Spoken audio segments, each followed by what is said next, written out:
Почему люди скрипят зубами во сне? О чем это говорит?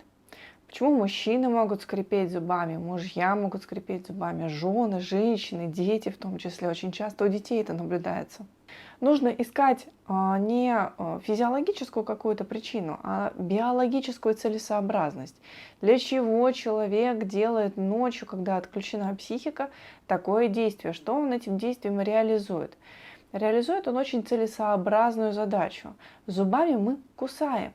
И когда человек не способен укусить, ему нельзя кого-то укусить по каким-то причинам, ночью наступает такая естественная фаза, как эпикризис, где, собственно, это желание и проигрывается, оно как бы повторяется.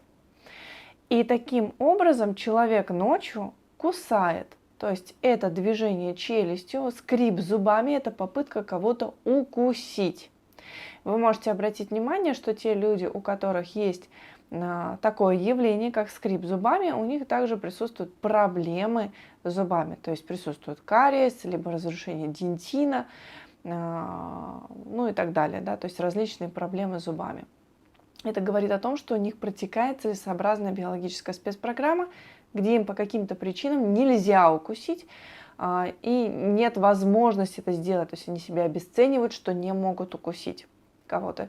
У детей как это может реализовываться?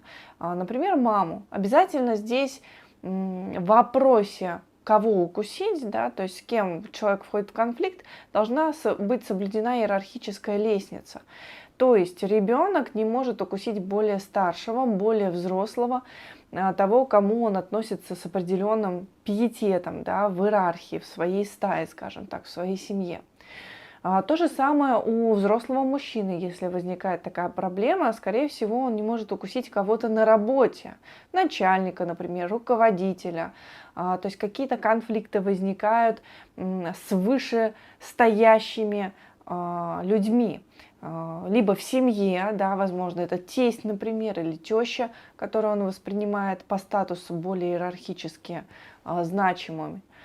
Либо это, собственно, какая-то руководящая деятельность, должность в его окружении, человек, с которым, собственно, он вошел в конфликт. Не может его укусить, а очень хочется поставить человека на место.